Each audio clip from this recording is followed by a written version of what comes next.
আমি খুবই সন্তুষ্ট যে ১৯ দিনের ভিতরেই রামিসা হত্যাকাণ্ডের বিচার রায় হয়েছে। আপনারা যদিও জানেন রামিসা হত্যাকাণ্ড নিয়ে কিন্তু একটা পক্ষ কিন্তু জলঘোলা করতে চেয়েছিল। বিএনপি সরকারের এতে আমি অ্যাকচুয়ালি তেমন ক্রেডিট দেখতেছি না, কারণ এই নির্বাচনের পরে ওই কয় মাসের মধ্যে দেশে আইনশৃঙ্খলা পরিস্থিতির খুব উন্নতি হয়েছে তা কিন্তু না, আমরা দেখতেছি যে অবনতি হইতেছে। আসলে ধর্ষণের মতো একটা অমানুষিক কাজ যারা করে তারা সমাজের খুবই নিচু স্তরে বসবাস করে এবং সামাজিক মূল্যবোধ তাদের নেই। এখন আমরা অপেক্ষায় আছি যে রায় কার্যকর, রায়ের যতটা রায় যে দ্রুত সময়ের ভিতরে যে রায় ঘোষণা করা হয়েছে।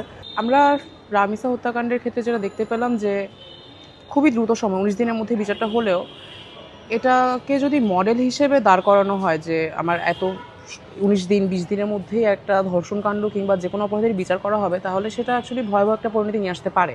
কারণ সবসময় সব কেসে এই কেসে হচ্ছে যথেষ্ট ক্ল্যারিটি ছিল যে অপরাধী কেউ হইতে পারে, অপরাধী সহযোগী কারা ছিল, কিন্তু এক্ষেত্রে তাও আরও সাক্ষ্য গ্রহণ করা সম্ভব হতো।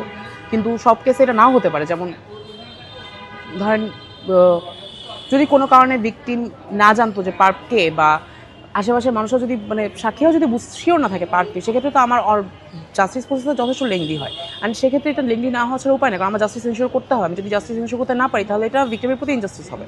তো সেই জায়গা থেকে এটা দ্রুত হওয়া যে খুব ভালো একটা ব্যাপার সেটাও না, বাট আমি এদিক দিয়ে খুশি যে অ্যাটলিস্ট এক মৃত্যুদণ্ড দেওয়া হয়েছে।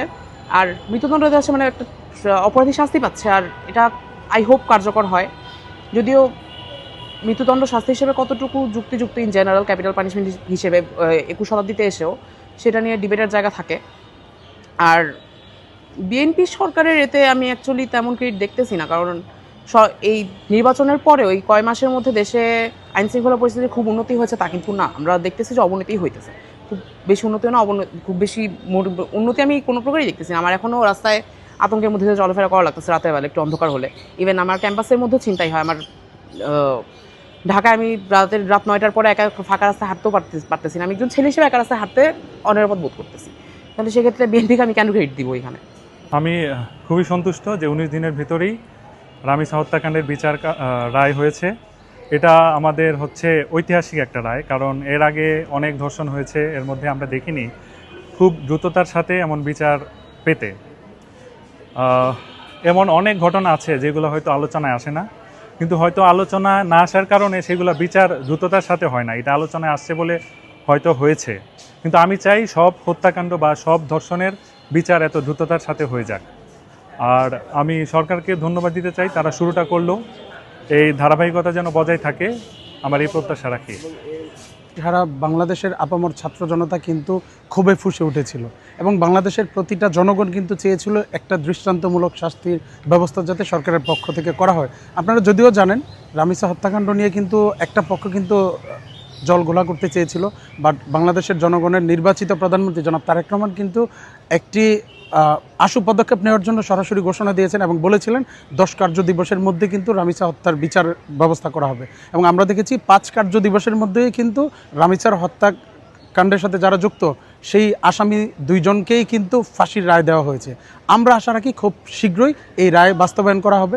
এবং আমরা দেখেছি বিগত সময়, গতকালকে আমি দেখেছি যে স্বরাষ্ট্রমন্ত্রী নিজে বলেছেন ওনার এই রায়ের কার্যবিধিটা যাতে আইনানুগভাবেই কীভাবে আগিয়ে নিয়ে আসা যায়, যাতে করে এই ধরনের যারা অপরাধী আছে সারা বাংলাদেশে, যারাই ধর্ষণের মতো নৃশংস অপরাধ করে, তারা যাতে তাদের চোখের সামনে ফাঁসির দড়িটা দেখতে পারে। সেজন্য রায়টা যত দ্রুত বাস্তবায়ন হবে আমি মনে করি বাংলাদেশের জনগণ তত বেশি খুশি হবে। আসলে ধর্ষণের মতো একটা অমানুষিক কাজ যারা করে তারা সমাজের খুবই নিচু স্তরে বসবাস করে এবং সামাজিক মূল্যবোধ তাদের নেই। এবং যেই রামিসা হত্যাকাণ্ড আপনি প্রশ্ন করেছিলেন যে আলোচিত সমালোচিত বলেই এই হত্যাকাণ্ডের বিচার তাড়াতাড়ি হচ্ছে কিনা, আসলে বিষয়টা এমন না। যে দীর্ঘদিনে যে বিচারহীনতার সংস্কৃতি আমাদের দেশে জন্ম নিয়েছিল, তো অপরাধীদের মনে এক প্রকার এটা বদ্ধপরিকর হয়ে গেছিল যে অপরাধের পর দীর্ঘ একটা সময় লাগে এটা শাস্তি হতে। কিন্তু দীর্ঘ ১৯ দিনের মধ্যে এই বিচারের রায় কার্যকরের মাধ্যমে সরকার এই আস্থার জায়গাটা জনগণের ফিরিয়ে দিতে চেষ্টা করেছে। আপনারা দেখবেন রামিসা হত্যাকাণ্ডের পর তার বাবা কিন্তু হত্যাকাণ্ডের বিচার চায়নি, কারণ তিনি মনে করেছেন যে বিচার হবে না, বিচার চাওয়াটা একটা অপরাধ। কিন্তু সরকার এই জায়গায় যে ১৯ দিনের মাথায় রায় কার্যকর করেছে, এটার মাধ্যমে জনগণের কাছে যে সরকারের যে আস্থার জায়গাটা আমি মনে করি যে আস্থার প্রতিফলন হয়েছে। যে বাংলাদেশের ইতিহাসে অর্থাৎ বাংলাদেশ সৃষ্টির পর থেকে শুরু করে এ পর্যন্ত যতগুলো আমরা খুন বলি, ধর্ষণ বলি, রাহাজানি বলি বা যে কোনো ধরনের বড় বড় ধরনের অপরাধজনিত কোনো কাজকাম বলি, সেখানে মাত্র 19 দিনের মধ্যে যে আমরা হচ্ছে রামিসা হত্যাকাণ্ড অর্থাৎ যে ধর্ষণ করার পরে তার হচ্ছে যে হত্যাকাণ্ড সংঘটিত হয়েছিল সেই হত্যাকাণ্ডের আমরা বিচার পেয়েছি।